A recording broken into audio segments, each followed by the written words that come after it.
नमस्कार, स्वागत आहे तुमचं दिशाच रेसिपीमध्ये। आज आपण इथं कुरकुरीत अशी कोथिंबीर वडी करणार आहे। अगदी साधी आणि सोपी रेसिपी आहे। एकदा ही रेसिपी तुम्ही नक्की ट्राय करून बघा। सगळ्यात अगोदर आपल्याला कोथिंबीर स्वच्छ धुवून घ्यायचं आहे। कोथिंबीर वडी करण्याच्या अगोदर कमीत कमी आपल्याला अर्धा तास अगोदर कोथिंबीर धुवून घ्यायचं, म्हणजे त्यातील पाणी सगळं निघून जाईल। आणि नंतर आपल्याला कोथिंबीर छान बारीक चिरून घ्यायचं आहे। नंतर यामध्ये आपल्याला बेसन टाकायचं आहे। इथं मी 1.5 वाटी बेसन घेतलेलं आहे। आणि नंतर यामध्ये 2 किंवा 3 चमचे आपल्याला तांदळाचं पीठ घ्यायचं आहे, किंवा तुम्ही मुगाच्या डाळीचं पीठही टाकलं तरी सुद्धा चालेल। आता यामध्ये 1 चमचा शोप टाकायची आणि नंतर यामध्ये आपल्याला 1 चमचा ओवा टाकायचा आहे आणि तीळ टाकायचे आहे। इथं तीळचं प्रमाण जास्त ठेवायचं, कारण तीळ टाकल्याने कोथिंबीर वडीला टेस्ट खूप छान येते। 2 चमचे तीळ टाकायचे। नंतर यामध्ये 1 चमचा जिरा पावडर टाकायची आहे। जिरा पावडर नक्की टाका।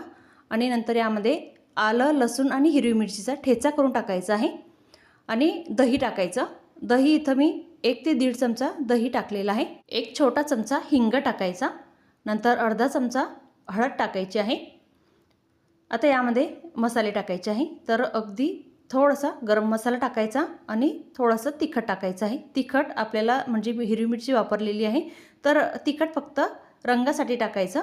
आणि नंतर यामध्ये मी थोडं जिरंसुद्धा टाकलेलं आहे। नंतर यामध्ये चवीनुसार मीठ टाकायचं आहे। आता थोडासा चाट मसाला टाकायचा। चाट मसाला नक्की टाका। नंतर आपल्याला हे सगळं मिक्स करून घ्यायचं आहे। आता पाणी टाकण्याची अजिबात घाई करायची नाही। आता अगोदर आपल्याला सगळं व्यवस्थित मिक्स करायचं आणि नंतर यामध्ये थोडं थोडं पाणी टाकून घट्टसर गोळा मळून घ्यायचा आहे। जास्तही पाणी टाकायचं नाही, अगदी थोडं थोडं पाणी टाकायचं। आणि बघा, अशा पद्धतीने छान असा सैलसर गोळा करून घ्यायचा आहे। आता आपल्याला हा गोळा थापून घ्यायचा आहे। तर काय करायचं, एका ताटाला अगोदर तेल लावायचं आणि नंतर त्यावरती आपल्याला थोड्याशा तीळ टाकायचे आहे। नंतर यावरती जे कोथिंबीरचं सारण म्हणजे गोळा तयार केलेला होता तो ठेवायचा आणि आपल्याला थापून घ्यायचं आहे। छान हाताला थोडंसं तेल लावायचं किंवा पाणी लावायचं आणि असं थापून घ्यायचं आहे। बघा, आता अशा पद्धतीने छान असे थापून झालेले आहे। आता त्यावरती आपल्याला तीळ टाकायचे आहे। आता खाली सुद्धा तीळ टाकलेले आहे आणि वरतून सुद्धा टाकायच्या आणि अशा वाटीने छान अशा दाबून घ्यायचे आहे, म्हणजे तीळ जेव्हा आपण फ्राय करतो किंवा तळतो ना, तर तेव्हा अजिबात निघणार नाही। अशा प्रकारे तीळ लावून घ्यायच्या आणि वाटीने छान अशा दाबून घ्यायच्या आहे।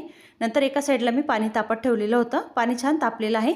आता हे ताट आपण जे तयार केलेलं होतं ते ताट ठेवायचं आणि त्यावर आपल्याला झाकण ठेवायचं आहे आणि मोजून 5 ते 6 मिनिटच आपल्याला झाकण ठेवायचं आहे। आणि आता बघा, छान असं 5 ते 6 मिनिटं झालेले आहे। आता झाकण काढून बघू शकतात। आणि आता बघा, छान सुरीने किंवा टूथपिकने आपल्याला चेक करायचं आहे।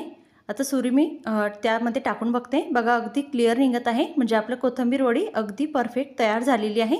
आता आपल्याला थोडं 5 मिनिटं थंड होऊ द्यायची आणि नंतर सुरीने कट करून घ्यायची आहे। आता हव्या त्या आकारामध्ये तुम्ही कोथिंबीर वडी कट करून घेऊ शकतात। आणि आता बघा, छान अशी कोथिंबीर वडी अगदी सहज आणि पटकन कट होत आहे, म्हणजे लगेचच कोथिंबीर वडी तयार होते। आता हातावर सुद्धा तुम्ही बघू शकता, तर रंगही बघा किती छान आलेला आहे आणि कोथिंबीर वडी परफेक्ट तयार झालेली आहे, म्हणजे शिजलेली आहे। आता आपल्याला कोथिंबीर वडी एका वेगळ्या प्लेटमध्ये ताटामध्ये काढायची आणि आता फ्राय करून घ्यायची आहे। त्यासाठी मी एक तवा ठेवलेला आहे गॅसवर आणि त्यावर थोडं तेल टाकलेलं आहे, किंवा तुम्ही तेलामध्ये सुद्धा तळून घेऊ शकतात, पण मी इथं थोडे फ्राय करून घेणार आहे। अगदी साधी आणि सोपी रेसिपी आहे। एकदा ही रेसिपी तुम्ही नक्की ट्राय करून बघा आणि रेसिपी आवडली असेल तर लाईक करा, शेअर करा आणि चॅनलला सबस्क्राईब करा। आणि इथं बघा, छान अशी कोथिंबीर वडी आपल्याला फ्राय करून घ्यायची आहे। छान अल्टीपल्टी करायची आणि दोघं साईडने फ्राय करून घ्यायची आहे, म्हणजे खरपूस होईपर्यंत आपल्याला होऊ द्यायची आहे। आता तुम्ही हे तेलामध्ये सुद्धा तळून घेऊ शकतात, पण फ्राय केल्याने पण ही कोथिंबीर वडी छान लागते आणि विशेष म्हणजे जास्त तेलसुद्धा लागत नाही आणि तेलकट लागत नाही, त्यासाठी फ्रायच करून घ्यायची। आता दुसरी बॅचसुद्धा मी अशाच प्रकारे फ्राय करून घेणार आहे आणि विशेष म्हणजे कमी साहित्यामध्ये आणि कमी वेळेमध्ये ही कोथिंबीर वडी तयार होते। एकदा ही रेसिपी तुम्ही खरंच नक्की करून बघा, सगळ्यांना खूप आवडेल। आणि या रेसिपीसाठी 2 महत्त्वाच्या टिप्स। पहिली टिप्स म्हणजे कोथिंबीर वडी करण्याच्या अगोदर अर्धा किंवा 1 तास अगोदरच कोथिंबीर स्वच्छ धुवून घ्यायचा, म्हणजे त्यातील पाणी सगळं निघून जाईल। आणि दुसरं म्हणजे कोथिंबीर वडी करताना त्यामध्ये 2 ते 3 चमचे आपल्याला तांदळाचं पीठ नक्की टाकायचं आहे। तांदळाचं पीठ टाकल्याने कोथिंबीर वडी छान कुरकुरीत आणि खुसखुशीत होते। एकदा अशा पद्धतीने कोथिंबीर वडी तुम्ही नक्की करून बघा, सगळ्यांना खूप आवडेल, कारण की कमी वेळेमध्ये आणि कमी साहित्यामध्ये ही रेसिपी तयार होते। आणि रेसिपी आवडली असेल तर लाईक करा, शेअर करा, चॅनलला सबस्क्राईब करा। धन्यवाद।